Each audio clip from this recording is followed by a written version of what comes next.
Xiaomi, Realme, Samsung সহ প্রায় প্রত্যেকটি কোম্পানির এক বা একাধিক মোবাইল বাংলাদেশের মার্কেটে পাবেন, যেগুলোর দাম আবার 15,000 টাকার মধ্যেই।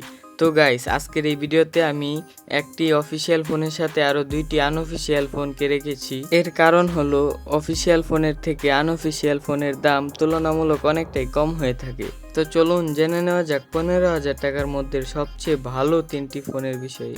গাইস, তার আগে আপনাদেরকে একটি কথা বলতে চাই। গাইস, আপনাদের দোয়া এবং ভালোবাসায় আজকে আমার এই ছোট্ট চ্যানেলে 150টি সাবস্ক্রাইবার পার হয়েছে।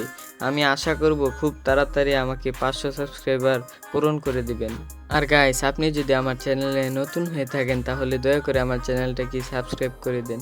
আর আপনি যদি আগে থেকেই আমার চ্যানেলটাকে সাবস্ক্রাইব করে থাকেন তাহলে আপনাকে অসংখ্য ধন্যবাদ। আর গাইস, লাইক দিতে তো মোটেও ভুলবেন না। সো গাইস, চলুন ভিডিওটা শুরু করা যাক। গাইস, প্রথমে আমরা যে ফোনটি নিয়ে কথা বলবো সেটি হচ্ছে মোটোরোলার একটি ফোন। এটি হলো মোটোরোলা মোটো G24 পাওয়ার। এই ফোনটাকে আপনারা মার্কেটে এত বেশি পাবেন না, তবে খুঁজলে কিন্তু পাবেন। আর গাইস, আমি যদি এই ফোনটার পারচেস লিঙ্কটা পাই তাহলে আমি ভিডিওর ডেসক্রিপশন কিংবা পিন কমেন্টে লিঙ্কটা দিয়ে দিব। যাই হোক, আপনার বাজেট যদি 14,000 টাকার আশেপাশে থাকে তাহলে কিন্তু এই ফোনটাকে আপনি চয়েসে নিতেই পারেন। কেননা এই ফোনটাতে আপনারা পাচ্ছেন মিডিয়াটেক হেলো G85 চিপসেট।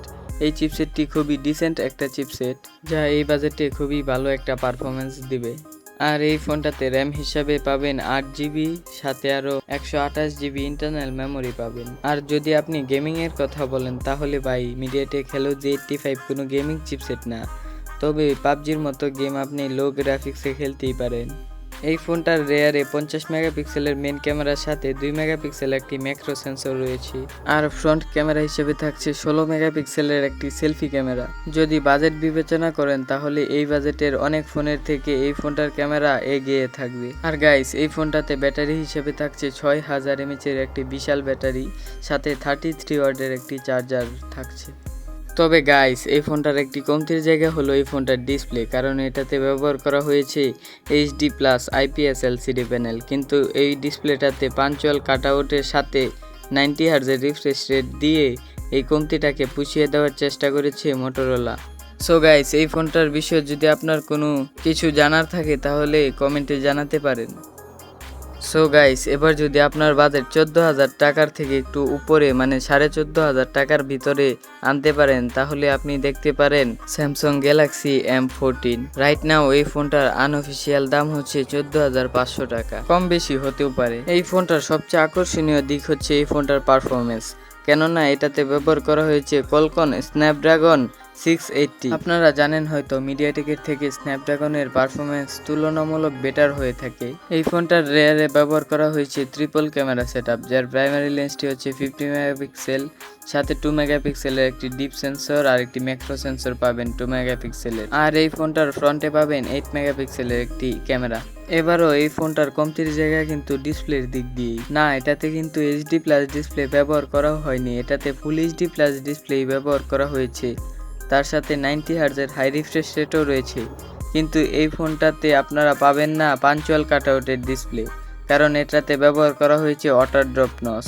এখন আপনি যদি শুধু এই ওয়াটার ড্রপ নচটাকে ইগনোর করতে পারেন তাহলে কিন্তু এই ফোনটা আপনার জন্য বেস্ট হতে পারে। অনেকেই তো রেডমি, রিয়েলমির উপর ভরসা করতে পারেন না, তবে আপনি যদি অনারের উপর ভরসা করতে পারেন তাহলে অলমোস্ট সেম প্রাইজেই একটি ভালো ডিল পেতে পারেন আপনারা। ফোনটি হচ্ছে Honor X6B। এই ফোনটার ডিজাইন আগের দুটা ফোনের থেকে আমার কাছে ভালো লাগছে। এই ফোনটা একটা ভেরিয়েন্টই বাংলাদেশের মার্কেটে অফিসিয়াল পাওয়া যাচ্ছে, 6128GB ভেরিয়েন্ট। এই ফোনটার অফিসিয়াল প্রাইস হচ্ছে 14,999 টাকা, বা বলতে পারেন 15,000 টাকা। যদিও 6GB র্যামের সাথে আরও 6GB ভার্চুয়াল র্যামকে এক্সট্রা যুক্ত করে টোটাল 12GB র্যামকে আপনারা ব্যবহার করতে পারবেন। আর গাইস, এই ফোনটাতে পারফরমেন্সের জন্য থাকছে মিডিয়াটেক হেলো G85 চিপসেটটি। আশা করছি এই চিপসেটটি নিয়ে আর কিছু বলা লাগবে না। তবে গাইস, এই ফোনটার কমতির জায়গাও কিন্তু সেই ডিসপ্লে। এখানে থাকছে HD+ TFT LCD প্যানেল, তবে এখানে 90 হার্জের হাই রিফ্রেশ রেট থাকলেও থাকছে না পাঞ্চুয়াল কাটআউট। এখানে আপনারা দেখতে পাবেন ওয়াটার ড্রপ নচ। আর এই ফোনটাতে ব্যাটারি হিসেবে থাকছে 5200 mAh এর ব্যাটারি, সাথে পাবেন 33 ওয়াটের একটি চার্জার। যদি কথা বলি এই ফোনটার ক্যামেরা নিয়ে, তো এটাতে ব্যবহার করা হয়েছে 50 মেগাপিক্সেলের একটি মেইন ক্যামেরা সেন্সর, সাথে 2 মেগাপিক্সেলের একটা ডেপথ সেন্সর পাবেন আপনারা। আর ফ্রন্টে পাবেন মাত্র 5 মেগাপিক্সেলের একটি সেলফি ক্যামেরা। তো এই ফোনটাকে আমি তাদেরকেই সাজেস্ট করব যারা কম বাজেটে একটি স্টাইলিশ ফোন কিনতে চান। সো গাইস, এই ছিল 15,000 টাকা বাজেটের সবচেয়ে ভালো 3টি ফোন। আর আপনারা যদি জানতে চান যে এই 3টি ফোন থেকে আমি কোন ফোনটিকে আপনাদের জন্য সাজেস্ট করব, তাহলে আমি বলবো যে মোটোরোলা মোটো G24 পাওয়ারটি সব দিক দিয়ে বেস্ট হতে পারে আপনার জন্য। সো গাইস, এই ছিল আজকের ভিডিওটা কেমন লাগলো অবশ্যই কমেন্টে জানাতে ভুলবেন না। আর গাইস, আমার চ্যানেলটিকে সাবস্ক্রাইব করতে ভুলবেন না। সো গাইস, দেখা হচ্ছে পরবর্তী কোনো নতুন ভিডিওতে। ততক্ষণ ভালো থাকবেন, সুস্থ থাকবেন। আল্লাহ হাফেজ।